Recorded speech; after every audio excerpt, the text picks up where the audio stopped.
Welcome to the Rowdy podcast. I'm Nicky T. My name's Kurt Ozan. And our guest this week, Miss Carlyle Griffin. Hello. Hello. How are you? I'm doing well. How are you? Very good. Just drinking this delicious Surfside that we talked into drinking. Oh yeah. Hold on. Cheers. Let me get a. I want to do it also.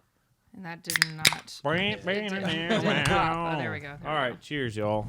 Cheers. It's been a long day, so we're having a after work drink. Yeah, I was outside talking on the phone. It took a lot out of me, you know. I pulled don't a do tick it, off man. my leg. Oh, no. Very did. traumatic. He Yeah. did. You don't have Lyme's disease? Or you I do? probably We do. don't know yet. It was just Yeah. on there for hours, just chilling. Yeah. Well, it was probably just hanging out, like observing. I don't think ticks eat people that are vegetarian or vegan. I don't know, man. I don't have that good blood. Doesn't have that. Cholesterol in it. Yeah. Iron Although in I it. did eat a bunch of McDonald's fries, so it was yeah. probably. Tasty. The good cholesterol. Yeah. Yeah. Good stuff.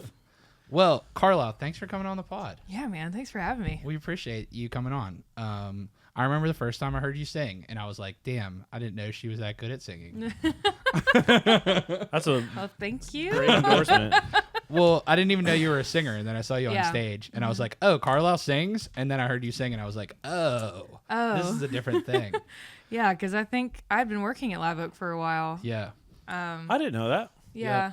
That was my first job when I moved here. I was bartending there for a while, for a year and a half, 2 years, off and on. My first job was a bartender also in Nashville. Next to now where the Mellow Mushroom is, used to be a different building. They tore it down. Okay. And I would make like $50 a day there. It was no one ever came in. That doesn't sound like the best job. It does No, not I had sound a like bunch fun. of bad jobs when I first moved to town. Live Oak was not a bad job. No, Probably it pretty was good. Live it was Oak's good. fun. Yeah, Solid. when Yeah. I first got there, like the group of people we had when I first started working was killer. We Elite. had such a good time. Honestly, they have a really good crew most of the time. They do. Yeah. Yeah. I mean, I would say probably like 90% of the friends that I have in town, I've either met working with them there or just met working there in general, Yeah. patrons of the bar. And yeah, I love Live Oak. That's my home. Sad about the move down the road. I know. but You'll But have that on those midtown jobs. yeah, it happens. Everything gets expensive. They should have just had enough money that they could have bought the buildings instead of some I other know. company. I know. Well, like I said, from the first time I heard you sing, I was like, well, this thing is different than the stuff that I'm used to seeing. So why don't you kind of explain your sound? Like sonically, what genres you think you would dip into? Right. That's always a fun question. Yeah. Because it changes, right? It Right. changes all the time. Because I have so many different influences. And the funny thing is that I live in Nashville and country's really not one of them. But I grew up on a lot of like Motown music. A lot of that kind of 60s doo-wop feel. It's a big deal in South Carolina. We call it beach music. The state dance there is the shag dance, which is like a version of a swing dance. And my mom was a junior shag champ, and my dad's really good at it. And like that was just a big thing when I was growing up. So that kind of stuff kind of infiltrated in. And then as I got a little older and started to kind of pick out some things for myself, I gravitated towards a lot of the 70s like folk singer songwriter, the James Taylor and the Joni Mitchell, and of course Fleetwood Mac. Fleetwood Mac's my favorite band of all time. So that plays a part in it. And then when I got to college, I played in a jazz ensemble for a while and did some jazz guitar lessons. So that makes up a lot of how I play guitar and how I put together chord progressions and melodies and stuff. I think stems a lot from that. So it's kind of a mix of all those things. And then when I started to get more into songwriting, I was listening to a lot of the more contemporary folk, I guess. Like Jason Isbell is always in the forefront of my mind as like a songwriter. That's kind of what I aspire. I love the way that he writes songs and stories. And so it's kind of a mix of all of those things. Yeah. I think that's what I like to think anyway. Yeah, I think so too. I remember the first time I heard like Symptomatic Daydream, which was your first release. And I was like, this is definitely Stevie Nicks-y vibes. And I think your Yeah. voice leans well towards that. It does, yeah. And that was kind of an accident, honestly, because when I wrote that song in college, and I had lived in Charleston. So I went to college at Clemson and graduated from there in May of 21, and then lived in Charleston for the summer and played some gigs and bartended and saved some money to move here in that August. And so right before I left, I'd gone to a studio there. I'd cut some demos there before, and it's a cool little one-room studio in James Island, right outside of Charleston. And I was on the way to the studio. I was going to cut a demo for that song, and I heard another tune by this guy called His Golden Messenger. You ever heard of him? He's a very folky Americana guy, but I can't remember exactly. I think it's Glory Strums is what the name of the song is. But just the vibe of the song and the way that it was all laid out was like, that's what I really would like to hear in my own song. Yeah. So it was a lot more cheery. It was a lot more like, I don't know. I don't even really remember exactly how it sounded now because I've played it the other way so many times. Yeah. But I got to the studio and I sat down and hammered out an entirely new chord progression, an entirely new harmony and melody part. Like everything was completely different from when it was when I stepped foot into the studio. Yeah. And then I came here and I played that song out. It was my first writer's round, which was at, I think it was Belcourt Taps. Makes maybe? sense. R.I.P. R.I.P. Yeah. Hosted by Joel Jorgensen. It was the Grassroots Power Hour was what it's called. And I had played some songs, and I don't know that I played that one in particular because I don't think that I was very comfortable playing it out yet. And he and I got to talking afterwards, and he's like, well, I produce a little, and maybe send me some of your stuff that you got, and just let me take a listen. And so I sent him that song, and he was like, whoa, this is cool. Yeah. And so we took it into the studio, and kind of the second time around, I was more comfortable with it and was more solid in the melody and where I wanted to put emphasis on certain words and whatnot. So that was where that all came from. But it was really cool when I first came to town because I would play that song and people are like, what the fuck is that? Well, it's distinct in town specifically, right? Because you're here and at writers' rounds and a lot of events, there's a lot of country music. I mean, there's other genres too. But in an acoustic setting, a lot of songs sound similar, right? That song does not sound similar to the majority of other songs that are played on the stage in that night. Yeah. Right? Oh, totally. Which is cool, and it makes it stick out. So I also like kind of refer to you as like a siren. Like, okay. When you're playing, it's hard to look away. And your voice is part of that, but it's more than that too, Yeah. So I think it's part of like the stage presence thing that you have. Yeah, and I've cultivated that through a lot of different things over the years. Because I did a lot of theater when I was young too. I did children's theater from the time I was like 6 until, I don't know, whenever I aged out of children's theater. And then my high school choir director, she put on a huge musical every spring. So that was like, I don't like to call myself a theater kid because I don't think that I really was, but I totally was. That was like my Super Bowl every year. Yeah. That was my state championship, was the spring musical. Yeah. It was a big deal. By the time I was a senior, I was pretty much half like assistant directing the thing. Yeah. Staging everything, blocking out, helping with sets, helping put costumes together. Like I was involved. Yeah. But when you do that kind of stuff, I think you learn to create a character and you learn to portray yourself as someone else. So I think when it flipped around to me being an artist, like I had that experience. So I was able to kind of figure out how to hone that in for my own artist presence when I'm on stage. Like, who am I there? Because I don't know that the Carlyle you see on stage and the Carlyle you get every day is always the same person. Yeah. There are similarities. Yeah. But it's a little bit different, and you got to learn how to talk about your songs and how to perform them in a way that will get people to look, because there's so much talent in this town. There's so much music, and you hear it all the time. You're inundated with it. Yeah. What do you have to do to set yourself apart? Yeah. Is kind of what I was trying to figure out when I first moved. Because also when I first got here, I didn't know what a writer's room was. Right. I knew nothing. Yeah. And it was actually funny because the first night that I worked at Live Oak, they had, I think it was In the Round, and Trey Lewis was playing. And it was right after Dick Down in Dallas had come out. And like I said, I don't really know anything about country. I didn't know anything about country when I moved here. I knew that song, though. Yeah. And so I'm working and I'm pulling orders and doing whatever. And he starts singing that song, and I whip my head around and go, holy shit. Well, that's cool, Yeah. So, yeah, I don't know. I kind of lost my train of thought there. I don't exactly know where I was going with that, but How many writers' rounds have you bartended at? oh hell, I don't know. A lot. A lot. Isn't that hard? A lot. I feel Yeah. like that's just like, I love going to writers' rounds, but I have to be in the mood for it. I have to be open and receptive to young talent, and you know what I mean. It's like going to writers' rounds when I don't want to hear. I'm like if I had to do it every time I went into work, I just feel like it would grind my gears in my brain. Well, when you're working in That that is my setting, job. I think, yeah. At least you get to pick the artist, though. You know. Yeah, Yeah. usually. When you do Yeah. it all the time like that, you kind of learn to tune it out after a while. And that's what I did. But then there would be a couple that would really turn my head around. That's the thing. I was with about it. to ask. So what Yeah. are some Because memorable? I know, I'm trying to think, because it's been a while. That was like when I first moved here. But I remember hearing Emma Zink for the first time. Yeah, And I was she's like, super good. oh, yeah.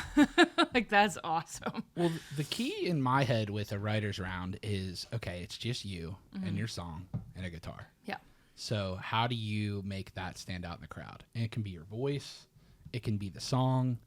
It could be the inflection. Like, for example, someone that I think is crazy good acoustic is Kendall Inskeep, who we've had on the pod before.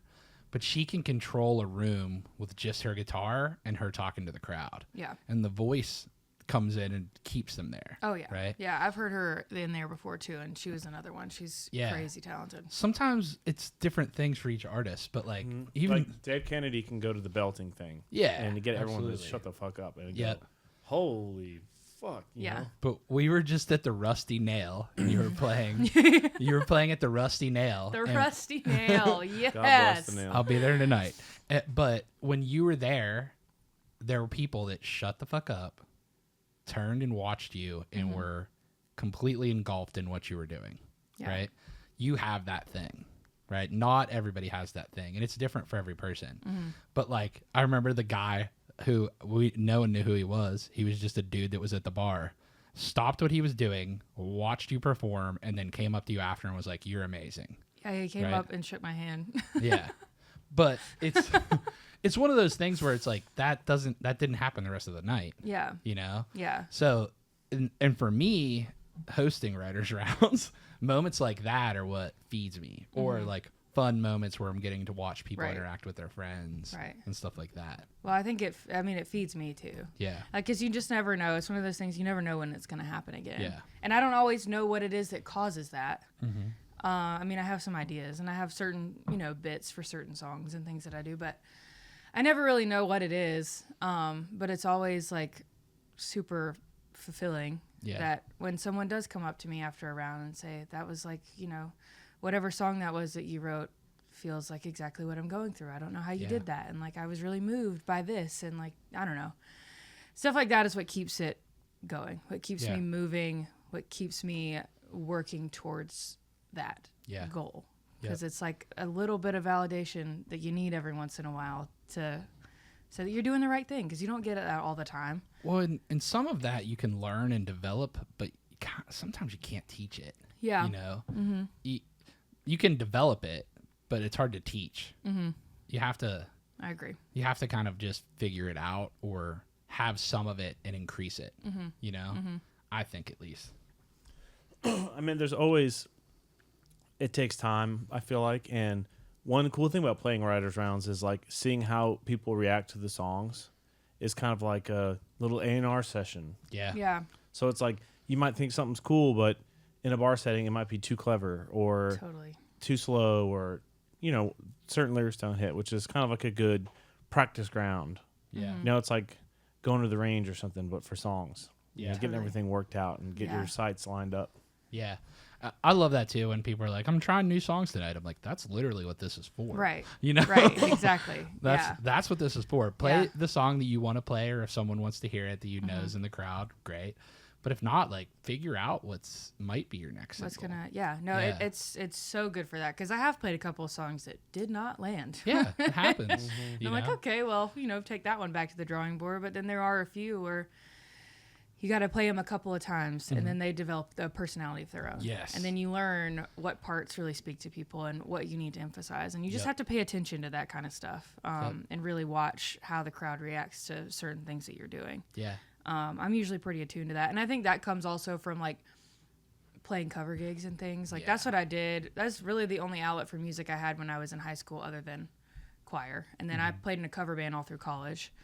And I still do that when I go back to South Carolina. I play a lot down at the beach, and you start to learn. Like I have like my first three. My first three are Dreams by Fleetwood Mac, Valerie by Amy Winehouse, and Ain't No Sunshine, Bill Withers. Yeah.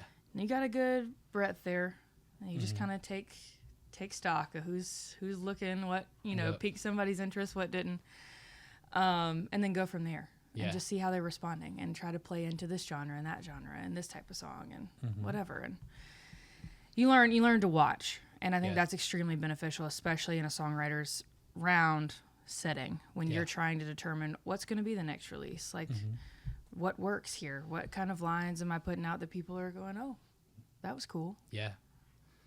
And I know like when we first started talking to you that you were doing primarily solo writing. Is that still the case? Yeah, I would say like 75% of the time, maybe 80. But I've started to pick up a little bit more co-writing. I want to get more into it because it still really makes me uncomfortable, I think. And it's probably just because I haven't done it a lot. But I've also like, other than the first like 6 months that I lived here when I was working full-time at Live Oak, I've had a full-time job since then. And I've been working remotely. I've been working from home, doing a lot of different marketing positions and whatnot. So it's hard to schedule co-writes when you're on that schedule because when everybody wants to write, you're in meetings or whatever. And I'm not a person who can write well in the afternoon. I like to get up. I like it to be the first thing that I do in the morning because by 6 p.m. I've had too much time to think on the day, and I just can't. Like I over-criticize everything that comes out of my mouth. So it was difficult to schedule then, and it's still such a personal experience for me. Songwriting is, and I write a lot of things that are really close to home. Not that you can't do that in a room with someone else, but it's a skill that I'm working on learning. But now I'm not working anymore. Well, it wasn't exactly my decision, but it doesn't matter. It doesn't matter. How it works. You know what? And it was kind of like this last job I had. I was working with them on a contract, a year-long contract, and had kind of been told that they were planning to take me on full time after it was over, and then about a month ago they were like, change of plans and management. We're not keeping that position anymore. And so my last day was last Wednesday. Geronimo. Yeah, but it was kind of cool. Like at first, when I heard that, I was like, "Oh shit, what am I gonna do?" But then things just kind of started happening. People were reaching out, and there were opportunities that arose that I wouldn't really be able to participate in if I were working full time. And it's been kind of cool to watch it all because it was really scary when I first found that out. I was like, "What am I gonna do?" But pieces are falling into place. I feel. I don't feel so scared about it anymore. And I'm actually really excited to devote this like full time finally. I feel like I'm in a place that I can do that. It's definitely a strange thing, and I'm not, of course, a musician, but I've always juggled Ray's Rowdy and something else. And it's definitely equally frustrating when you're doing it part-time and full-time. Yeah. But your level of things that you can get done is so much at a higher level. Right. Because and you still don't get everything done that you wanted to get done, but you're so much closer, Yeah. Well, and it's hard too, like in the position that I was in, like it takes up a lot of your brain space during the day. So by the time I had an opportunity to write a song or do whatever, I'm like so drained. Yeah, I just want to eat dinner and go to bed. Exactly. Exactly. So that made it really hard, but I'm excited for this next little phase to really put more time into it. And I had a write this week, and I've got 2 lined up this week. And now that I've got the bandwidth for it, it's a little bit different. So I'm excited to do more of that. Yeah. So you're primarily going to be doing gigs in South Carolina for the next few weeks? Yeah, months? I'm gone. Like I leave Sunday, I think. And then I'm going to be down there until Labor Day. Just hacking it out. Gigging it out. Yeah. But it'll be cool. Since I'm not working, then I'll have, half a week to write or whatever. do whatever, Yeah. and then play it the weekend and Gain inspiration. start over again. Yeah. Yeah. It's really cool. Like the beach that I'm going to is where I grew up. I grew up on that beach, and we always went there for family vacation in the summers. And when I was in high school and in college, I worked there in a little surf shop that we have, which it's always funny calling it a surf shop. We have 2 surfboards in stock, and I don't think either of them have ever been sold. It's not really a surfing beach. It's just sit and enjoy the kind of beach. sound of the ocean kind Yeah. of beach. But I've developed a lot of friends there over the years and a lot of the local crowd, and there's a little bar I like to go to called Whaley's that always has some characters in it, and I just like to go and sit and listen. So I think I'll be able to draw a lot of inspiration while I'm there. That's and great. yeah, I love it, and I'm really looking forward to kind of just the time out to get my cards together, so when I come back in September, I'll be ready to hit the ground roll. running and do whatever I need to do. Yeah. Yeah. Do you have any music in the tank right now, or anything that you're trying to cut? I do. I have one song that's completely done, but I just have not, like I said, had the brain space to figure out Figure out the a rollout release plan. strategy. Yeah, because I don't like it. I really like it. I think I played it at The nail. the full band one at yeah. Losers. Yeah. Which was awesome, by the way. Yeah, that was fun, and it was it's a really cool song. It's different a little than what I have been doing, but I really like it, and I just don't want it to like die on the vine. Yeah. So. Well, that's what I mean. When you first start putting out music, you think that make the song, it's good, it goes into the world, and the thing does its thing. But that's not really how it works. No. Yeah. No, it's not. Yeah. It's not. And it was interesting. Like, I learned that on my second release. Yeah. Because the first one's, a little different. When people have been asking you for years, when you're going to put a song out, when can I listen to you on iTunes? Can I, whatever? And you finally do that, and everybody's like, oh my God, this is so cool. And like, we can listen to you on Spotify now. We can listen to you here, this, and the other. And like, there's a lot of hype on the first one. You don't really have to do a whole lot. And then the second one comes, and it's like, oh, okay, well, Another song, there's great. another one, great. Yeah. Well, it's hard too. I mean, if you think about it, like, I'm sure it's expensive to make music, and then it's okay, what's the rollout plan? Yeah. Right? Do we have any video stuff done for it? How are you pushing it to try to get people to listen to it? Right. Because if only the people that know about your music are listening to it, it's not going to go very far. Defeats the purpose. Yeah. Yeah. So it's like, how do you get it to new ears? How do you get it to new eyes? And then branding, right? Like, Yeah. who is Carlyle Griffin? Exactly. Like, what do you want to show people that are finding you, right? Yep, that's the $1 million question. Yeah. But I mean, that's the things that you take the time to think about while you are at the beach. Yeah, exactly. Exactly. Yeah, because I really struggle on the social media front to begin with. That is not how my brain is wired whatsoever. Yeah. So I mean, since I've moved here, it's been a continuous struggle because I just don't know. I have a lot of ideas, but then I'm probably my worst critic. And that stops me from doing a lot of things. Yeah. So that's, a problem that I'm working through to just get over it. It's not that serious. I know. I'm the same way. Yeah. Like, when I first started emceeing stuff, I was like, just in my head about everything. And I'm like, why am I worried about this? I'm up here for 30 seconds. Right. Like, what am I really going to like mess up? Someone's name? I'm going to do that for sure. It's humbling too. Like on Instagram or whatever, you can see how long someone's like, what the average watch time is. Yeah. And I'll put a video out that's, I don't know, a minute long. And I've cut 15 takes. And I'm, picking apart the way that I look at this certain point in the video and making sure that all the notes are hit and this, that, and the other. And I look at that and it's like, average watch time is 6 seconds. Like, Yeah. well, shit. Well, that's Go back to Vine. Yeah, for real. But that's the other thing too, is like, okay, so if you're saying, okay, I want that to be, if one of your goals is I want people to listen to 30 seconds, right, of a 60-second clip, how do you hook them? Right. So it's being mindful of that. So like, we're starting to do forward-facing content. I'm incredibly uncomfortable doing it. Yeah. I'm incredibly uncomfortable doing it. But if I don't start getting comfortable doing it, then I'm never going to do it. Exactly. Yeah. And And so like, when we're doing it, I'm like, all right, what's the hook or what's the payoff at the end? Right. So like, and that's another thing too, I think is important for artists, is your music's great and that'll keep people there. Yeah. But how do you get them to be invested in you? Right. So you got to give them a piece of your life. What's that piece of your life that you're willing to give them? Yeah. And then how are you going to present it? You know? Yeah. Yeah, that's a struggle. And I think it Absolutely. is for a lot but of us. if you don't try it. Yeah, you got to. Yeah. That's where we are Yeah. in the frame of things, and that's how it's working these days. So Yeah. It's the same thing for me. Like, I always wanted it to be about Raise Rowdy and not me, but people care about me but you're the face, too. so you gotta pull it all together. Yeah. But I mean, it's how it works. Like, I don't want to do that, but I'm doing it. You know, because I don't think there's the right or wrong way to do it, but that's a quicker, easier way than most ways. You know, Totally.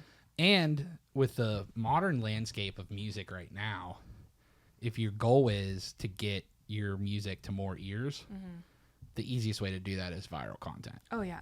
You know. Yeah. And if the songs are great, they can drive that, but you need the audience to kind of drive it. So, like, for example, like Priscilla Block, before her big song popped, she had a couple other songs that popped small. That led to that big one.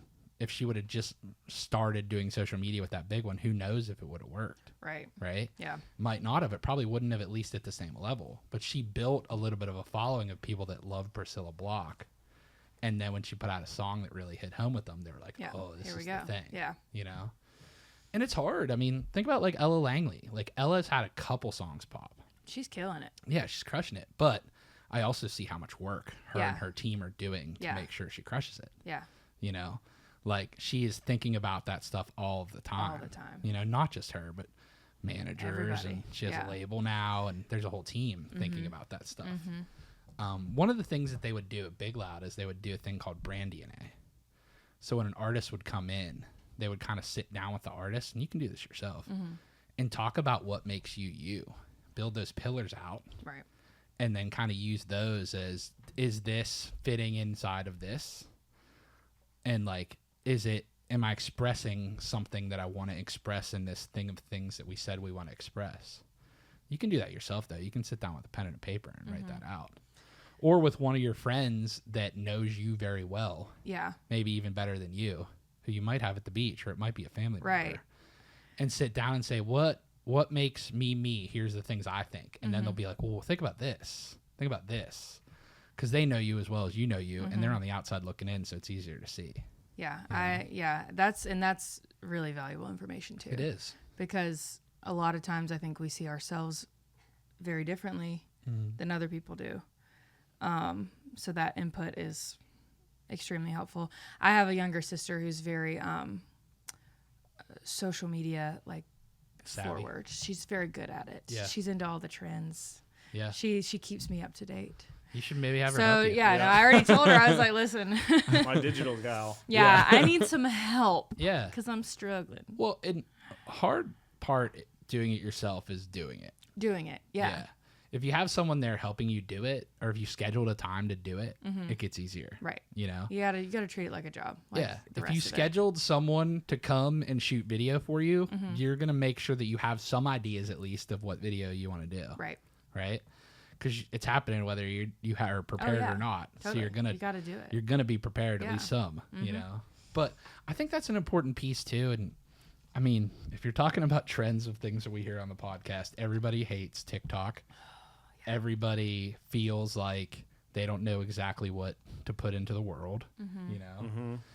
They all want to sign up to be singer-songwriters, but now it's like instead of being a singer-songwriter, you have to be a personality, and you have to provide different kinds of benefits for your followers. Like sometimes, like you have to be funny sometimes, and that pops off. And you have to point at stuff. People like that, I guess. And Yeah, they do like the pointing. Yeah, I don't know. here's why the pointing works: people can see your face and they can hear your music. Yeah. That's what it is. It's you're there, and it's cheap to film. You do it with your iPhone. You don't need to hire Ike or anybody to shoot it. You could, but you don't have to. Yeah, hire Ike. Don't get me wrong, but so you just point at stuff or just kind of flow with it, and then there you go.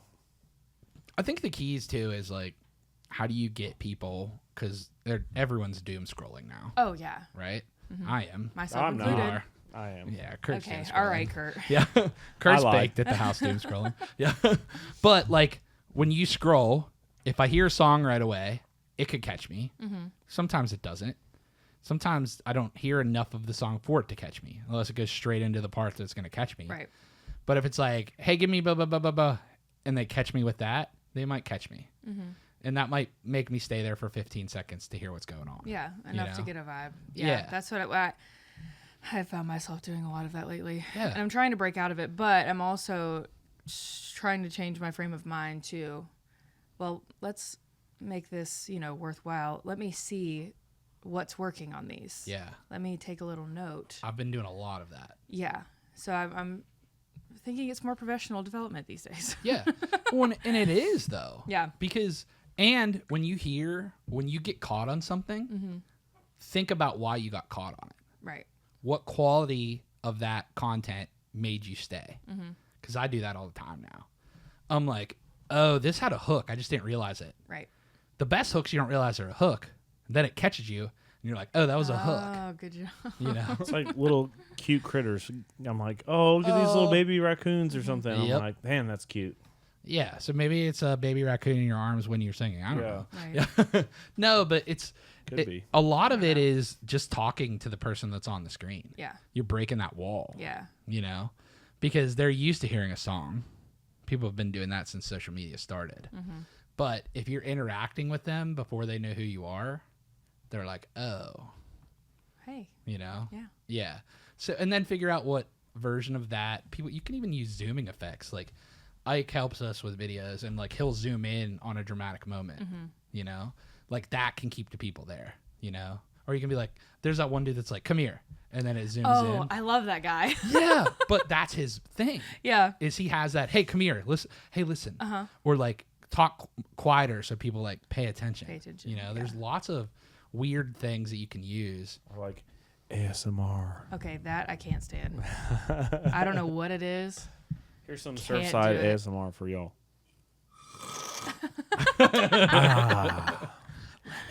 Yeah. No. Iced tea. I will skip Yeah. that so fast. You're like, get this away from me. I do not like it. I just listen to podcasts on ASMR. Stuff you should know. yeah. If you guys ever check them out, they're one of my other favorite pods. And it's just, that's a whole world, ASMR. Oh, yeah. Yeah. I remember like I don't get it. I did a video and I like tapped on the microphone like this. And I don't know. It wasn't this microphone. I think it was like one like this where I'm like, Oh yeah. and Heather, one of like the girls that used to help me with Rowdy, was like, ASMR. And I was like, oh yeah, I don't even think about that. But there's no right or wrong thing to keep people there. And the one thing that I will say that I think can really help is looking outside of what you consider to be your genre. Oh yeah. Because you're like, oh, I could do a version of this, right? And if a rapper's doing it and you're doing the same style of content, it's not like you're biting their thing. You know what I mean? You're just using that style of capture or that style of editing, So it's benchmarking. I mean, businesses have been benchmarking for years, but you don't just have to benchmark other people that are in your concept. Like Nike doesn't have to benchmark Adidas. They can benchmark Red Bull. Right. Which is another successful business, but isn't something that's in their exact wheelhouse. So if they take bits from that, you're not going to notice it because the crossover is not 100%. Another thing with your music is, I know you, the term is pretty popular right now, like yacht rock. Oh, don't even get me started. Yeah. Carlyle, I feel like your music has a deep crossover with what people would consider themselves fans of, like yacht rock. Yeah, I'm a huge Yeah, yacht I think rock so. fan. I don't know that anyone's ever told me that my music directly correlates to that. No. I'm saying, But, I think I know what you're saying. the consumer base. The consumer base, totally. Yeah. Totally. I am a 60-year-old woman on the inside. Yeah. And I love Michael McDonald. Yeah. Who doesn't? That blue-eyed soul gets me every time, man. I saw them. I saw the Doobie Brothers last year. Oh, really? I lost my shit. Lost it. That's going to be me at Creed in a few weeks. Yeah. Yeah, I was there. Yeah, I get a lot of flack for that too because Yeah. I love it so much. And Vaden especially will be the first to tell me how much it sucks. And I'm like, you just aren't listening. Yeah. You're just not having any fun. There's not enough time for haters, There isn't. There really Only isn't. love. Yeah. Well, in my head, it's just easily listening music. And the thing with yacht rock is I don't think it's necessarily the songs, I think it's kind of like how they're presented too. Oh, totally. You know? Totally. Yeah, So- because not all of the writing is like fantastic. However, the production is Slamming. so Yeah. good, and it Yep. just makes you feel good. It makes Yep. you want to sit on a boat and have a beer Yep. and relax. Chill out. Yeah, it just makes you feel good. Yeah. I can't feel bad when I'm listening to that. Yeah. I just can't. Yep.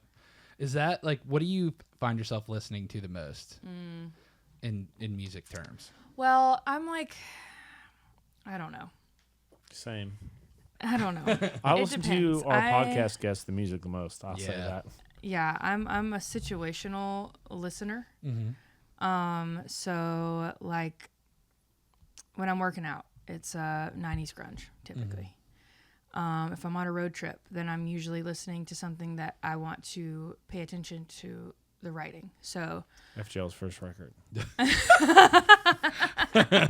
yeah, I like True. that. True. So then it's more like the Americana sort of vein there. Yeah. If I'm just, windows down, having a cruise, yacht rock probably. Yeah. FGL's first record. Baby You song. I Yeah. love it. I love it. Yeah. And then recently I've been getting back into jazz Yeah. a bit. So that's just kind of my morning, getting up, moving around the house, starting my day sort of stuff. And then like beyond yacht rock, I really love like 80s pop music. Love it. So I'll listen to that a lot if I'm just Tears for taking for a Fears walk. or Oh, something. Tears for Fears and The Police and I'm a huge Police Eddie fan. Money. Yeah. I can love Eddie Money. I just got a Police t-shirt. Did you really? Yeah, I've had a few over the years, but I got one that it's Yeah. pretty good. I really like The Police. My brother Steve was a big part of my musical influence. He's like 13 years older, so he was Yeah. kind of like uncle aged brother, Right. you know? And then he was very big into Stevie Nicks and Fleetwood and the Police. And then my brother Sean, who's 2 years younger than him, was also a big Police guy. So like they both like that. I was like, this has to be cool. Has to be cool. Yeah. I love that. Have you ever seen them live? No, I haven't. I've gotten to see them twice. Really, really I'm cool. so jealous. Yeah, first time was like right when they started coming back on tour. Me and Steve drove to Hershey, Pennsylvania. It was like one of their first shows, and Sting's voice was mint. He's so good. He is so good. So but good. the voice, as you get older, voice is a hard thing to keep. It is. You know, It's difficult. so all the guys in the band were slamming, but the second time I saw him, Sting's voice wasn't there anymore. Yeah, it's 'Cause it was, like, hard. almost a year later. That's always hard. Yeah, it's a hard thing to keep on a long tour. But or just in general, even Yeah. at that age, because Yeah. your voice fluctuates so much. Like if you listen to Joni Mitchell, Yeah. she's a great example, which she was, a chain smoker, but Yeah. Yep. she had that really, really high soprano bird tone when she was young in her first couple of records. And then as it progresses and you get to like Clouds, well, she's singing both sides now, like 2 octaves from where she usually did it. Yep. And she's that really alto, contralto almost, so deep now that her voice has changed. But I've seen a couple, like I saw Van Morrison a couple years ago. Yeah. Crisp. Yeah. So good. James Taylor. Yeah. Still sounds great. Even you said Michael McDonald, like Michael McDonald he too. travels with a vocal coach. Yeah. Yeah. So which he keeps Keep that it. shit tight. I remember I saw Whiskey Myers at a bar in West Virginia, and Oh, I was yeah. like, they were hanging out, like the band was hanging out after in the bar because it was like, Yeah.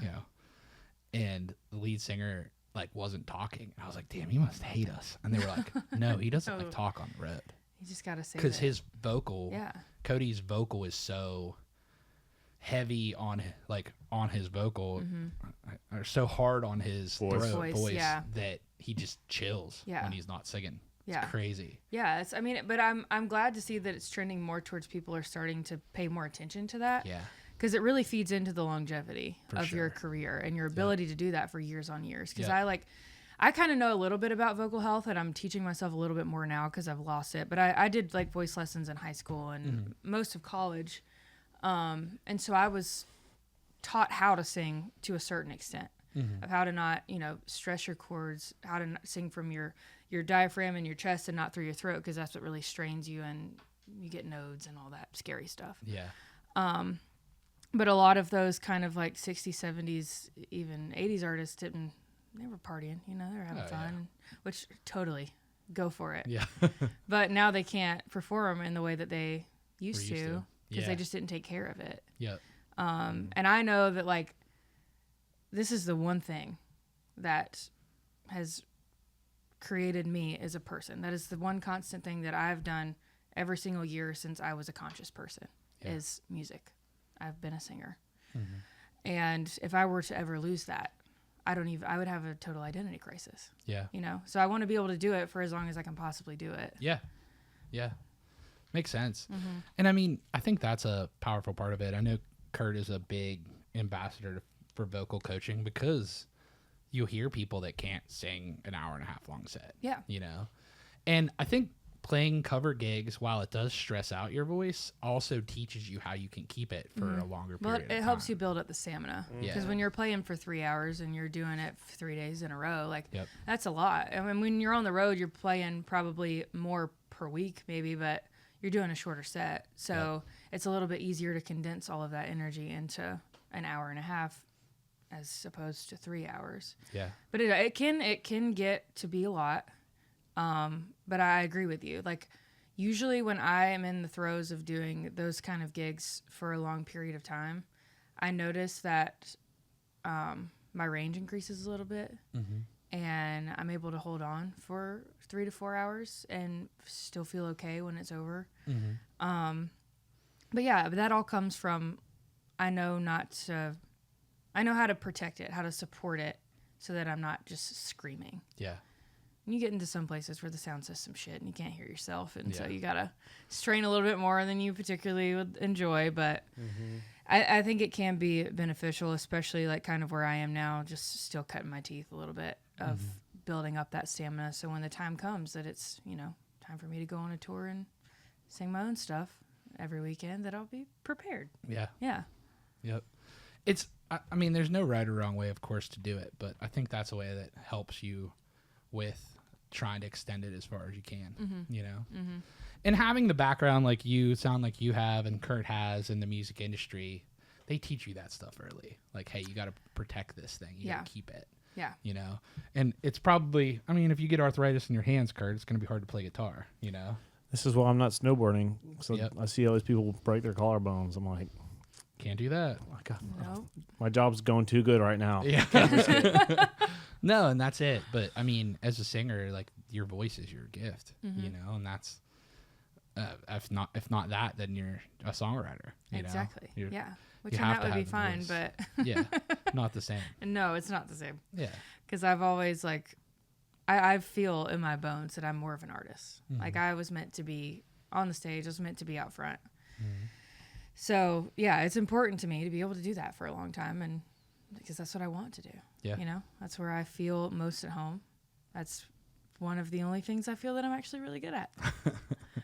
Well, you've been practicing for a while too. I have been practicing, and I will continue to practice. And I think that my entire life I'll be practicing. Yeah. Has anyone else in your family pursued music, or are you the first?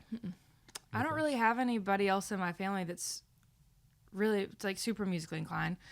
My mom was in the band, and she played clarinet for a year, and then she was the drum major, so she just got up on the stand and told everybody what to do. She later became a teacher, so she was prepped for that. And my grandma, she plays piano, and she's kind of the one I think that really got me into music, because I started singing in church when I was probably 5 or 6, and she was always in the choir, and she pushed our high school choir teacher when I was a little bit older. I think I was probably 11 or 12 to start giving me vocal lessons, because she usually didn't teach kids that young. But somehow talked her into it. And so I started taking voice lessons because of her. She bought my first guitar. She got me my first guitar lesson. Yeah. And she also tried to make me take piano for a while. And I didn't take to that as well as I took to guitar. I kind of wish that I would have, but you know, everything's 20/20 in hindsight. Yeah. But yeah, she was always just a big supporter of that and of my talent and making sure that I did something with it. But no one in my family has really ever been extremely musical. Like I said earlier, my mom was a champion shag dancer. Yeah. The woman can move, but she doesn't sing, you know? So it was new for all of us when I started to really kind of pick it up and make it my thing. And when I made the decision to move to Nashville, my parents were super supportive, and I don't know that they fully understand it. I don't think that they fully understand it now, but it's okay because they are supportive and they just want to see me chase my dreams and do what makes me happy. And that's all I could ever ask for. Yeah. They're wonderful. My entire family is wonderful. So yeah, it was new for all of us. I had no idea what I was getting myself into. I knew one person when I moved here. Didn't know anything about the industry. So everything that I've learned from then to now is what I've just found out on my own. Yeah. I didn't have much of a guide. Most people don't. No, they don't. And honestly, I think that's the best way to do it. Because if you come in blind, then you don't have any expectations. You just got to get in there and figure it out, how it works. And I don't know that I really know how it works, but, you know, I've met people that have taught me a lot about the industry and have taught me a lot about what a good song is made out of, and taught me about performance and taught me about, you know, booking gigs for yourself and all that kind of stuff. So it's been an interesting journey. But I love it, you know. Yeah. Every day is a new day. Yeah. Well, it's exciting to get to see your journey kind of from you getting to Nashville and just watch your music turn from songs that I could hear on stage to now ones that we can hear anywhere you have a streaming service. Mm-hmm. Yep. And I'm going to make you play a song with Kurt. We just got to figure out I'm ready. All this talk about singing, I'm ready to hear. So. Yeah. But always, thank you so much for always being down to play our events. Oh, yeah. Anytime, man. Just always being willing to make those people stop and pay attention, because that's something that when you play music that people do. Yeah. Well, it's my favorite thing to do. Yeah. So anytime. Do you want to plug your socials? Tell everybody where they can follow you. Yeah. So I am Carlyle Griffin Music, I think, on all the platforms, on Instagram, Facebook, TikTok. Rogue Fry. How did we let that one go? On the ground. And how do you spell it? That's not an easy name to spell. It's Carlyle. Car, like a car. Car. Lyle, like Lyle love it. Yeah. Like Lyle. Perfect. You got it. See, it's not that hard. Well, thank you for being you. And I know that's the only way you know how to do it, but it's appreciated. Yeah. Thank you. That's good to know. Absolutely. Well, I'm Nicky T. I'm Kurt Ozan, and we'll see you on the front row. Thank you.